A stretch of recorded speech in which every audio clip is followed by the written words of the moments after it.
할렐루야. 오늘 세겹질 기도의 8번째 날입니다. 오늘은 우리가 에베소 말씀 함께 나누도록 하겠습니다. 에베소 4장 1절에서 16절까지의 말씀입니다. 우리가 어제까지는 더불어 삶 책을 갖고 함께 말씀을 나누었고요. 오늘부터는 또 매일 성경 본문 원래도 들어와서 에베소서의 그런 그 말씀을 나눕니다. 우리 신앙 가운데 두 가지가 항상 있어야 되는 거 기억하면 좋겠습니다. 책을 통해서 신앙과 또 나의 그런 영적인 그런 능력을 전법시킨다. 완전히 이렇게 성장시켜서 발전하는 그런 그 모습을 가지고, 또 그렇지만 늘 급격하게 발전하는 것도 있지만 평상시에 또 기초가 풍성해야 되는 거니까 평상시에는 말씀을 가지고 풍성하게 늘 하나님의 은혜를 공급받는 그런 삶이 되면 좋겠습니다. 4장 1절에 보면 그러므로 주님 안에서 갇힌 몸이 된 내가 여러분에게 권합니다. 그렇게 나와 있죠. 에베소서는 여러분이 꼭 마음 가운데 평생에 잘 묵상하고 은혜 받을 그런 성경으로 생각을 해서 다른 성경의 그런 그 내용보다 집중해서 한번 읽어보고 묵상을 해보면 좋겠습니다. 그래서 다른 성경과는 비교가 되지 않게 이 복음의 그런 내용이 응축적으로 딱 담겨져 있거든요.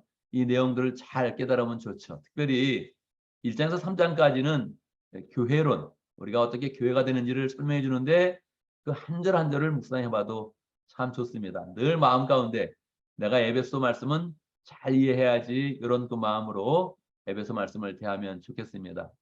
1장에서 3장까지는 교리를 중심으로 해서 복음에 집중되어져 있고, 4장에서 6장까지는 보통 삶의 그런 적용으로 나가서 조금 더 쉬운 내용으로 진행이 되고 있죠.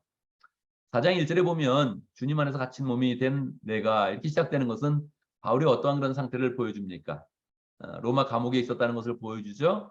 그래서 이걸 보통 옥중서신이다, 그렇게 이야기를 하는 겁니다. 바울이 옥에 갇혔나 보다, 그렇게 생각하면 얼마나 재미없어요. 내가 옥에 갇혔다, 이렇게 이제 상상을 한번 해보는 거죠. 내가 옥에 갇혔어요. 어떻게 되겠습니까? 불편한 게 한두 가지가 아니죠. 갇혀있는 상태가 불편하고, 잠자리가 불편하고, 또 로마의 감옥은 당시에 보니까 그냥 흙으로 돼 있더라고요. 흙 속에 있는 거예요, 그냥. 바닥이 뭐 이렇게 잘, 이렇게 뭐 콘크리트도 제대로 안 돼 있고, 그냥 흙 위에서 이렇게 집이 있어서 가다 놓은 그런 상태죠.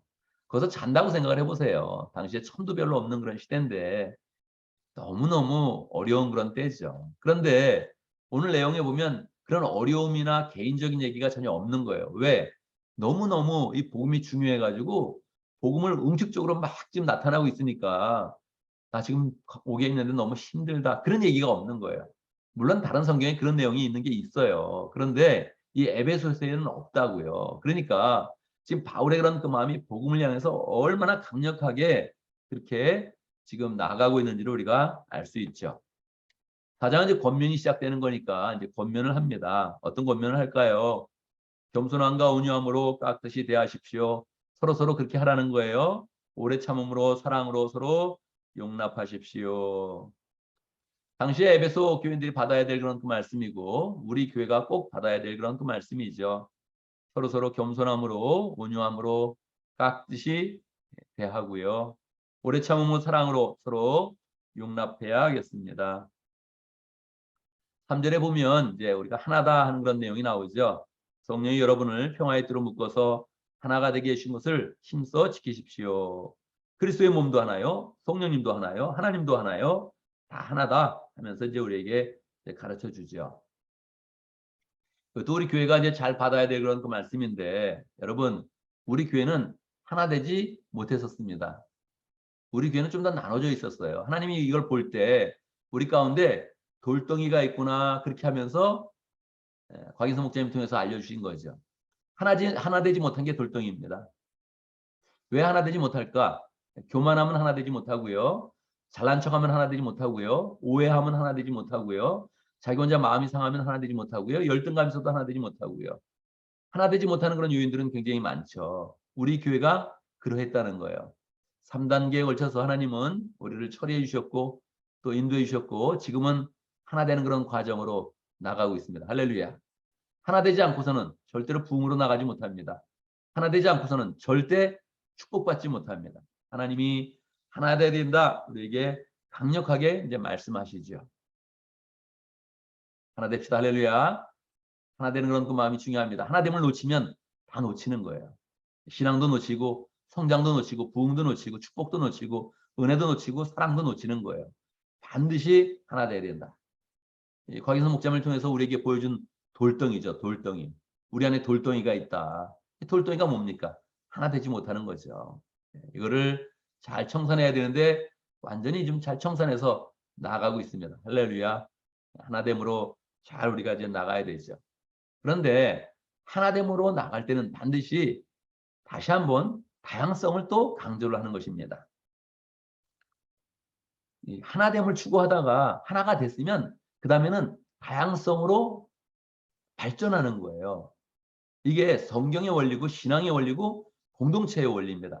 하나됨을 강조하다가 하나가 되면 반드시 한 사람 한 사람의 기능과 은사가 발전적으로 나가야 된다는 거예요.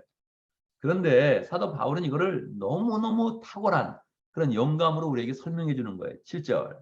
그러나 하나님께서는 이 그러나가 하나됨에 그런 반대되는 걸 얘기하는 겁니다. 그러나 하나님께서는 우리 각 사람에게 그리스도께서 나누어 주시는 선물의 분량을 따라서 은혜를 주셨습니다. 그리고 이제 8절에서 구약 성경을 이용하는데 그러므로 성경이 이르기를 그분은 높은 곳으로 올라가셔서 포로를 사로잡으시고 사람들에게 선물을 나누어 주셨다. 무슨 말입니까, 여러분? 무슨 말입니까? 혼자 읽으면 잘 해석하기 어렵죠. 그분은 높은 곳으로 올라가셔서 포로를 사로잡으시고 사람들에게 선물을 나누셨다. 그분이 누굴까요? 그분은 예수님입니다. 원래 이것은 사도행전 5장과 시편 68편을 인용한 그런 내용이에요. 근데 사도행전 5장과 시편 68편을 읽어보면 예수님의 모습이 나오지는 않아요. 그런데 사도 바울은 이것을 예수님이라고 해석을 해버리는 겁니다. 이게 이제 영감이죠. 하나님이 주신 그런 영감 속에서 예수 그리스도에 대한 이야기구나 하는 것을 딱 이해하고 그리고 우리에게 다시 그것을 이렇게 한번 해석을 해가지고 우리에게 복음으로 주는 거예요. 사람들에게 선물을 나누셨다. 누가요? 예수님이. 예수님이 다 우리를 하나 되게 했는데 선물을 나눠준다는 거예요. 그게 뭡니까? 선물이란 그런 단어와 은사란 그런 단어가 동일하거든요. 은사를 줬다는 거예요. 우리가 하나 됐는데 은사로서 예수님이 주신 그런 선물로서 은사로서 다양성을 추구한다. 그렇게 이제 돼 있는 거죠. 굉장히 탁월한 그런 해석이에요. 이건 정말 6절, 7절, 8절, 9절까지 이렇게 이어지는 그런 그 내용이 와 이거는 정말 하나님의 영감이 아니고 손댈 수 없는 그런 특별한 그런 해석을 이제 보여주는 거죠. 이게 이제 에베소의 그런 큰 그런 장점이라고 할 수 있죠. 우리 그런 그 마음 가운데는 교회는 하나 돼야 된다. 그런데 하나 된 다음에는 특별한 그런 달란트로 다 각자의 그런 달란트로 다양성을 추구한다. 이렇게 이제 우리가 이해할 수 있는 거죠. 자, 다양성을 추구하는 그런 가운데서도 질서가 있는데 그게 10절, 11절, 12절이에요. 이 11절, 12절은 우리 가정교회에서 특별히 그 기둥으로 갖고 있는 그 정신을 기둥으로 이제 바꿔서 설명하고 있는데 두 번째 기둥에 해당되죠. 11절은 말씀의 그런 은사를 받은 그런 사람들을 이야기하고 12절은 그것은 성도를 준비시켜서 봉사 일을 하게 하며 그리스도의 몸을 세우게 하려고 하는 것입니다. 그래서 말씀의 은사를 받은 그런 사람과 말씀의 은사가 없고 다른 방식으로 교회를 세우는 그런 사람들이 다양하게 나누어져 있습니다. 말씀의 은사를 받은 그런 사람들은 성도들을 준비시키는 일이 필요합니다. 어떻게 준비시켜요? 봉사할 수 있도록 준비시키는 일이 필요합니다. 그래서 성도들이 잘 봉사할 수 있도록 길을 열으라는 거예요. 성도들이 마음껏 교회 주역이 되도록 길을 열어서 봉사의 길을 만들고 그리고 봉사할 수 있도록 훈련시키라는 것이죠. 가정교회가 이렇게 나가고 있는 것입니다. 원래 로마 카톨릭은 교회를 이제 세워 나갈 때 어떻게 생각했냐면 성직자와 평신도로 이렇게 나눴어요. 나눠가지고 항상 모든 걸 성직자들이 결정하는 거예요. 위에서 결정해서 따르게 만드는 거예요.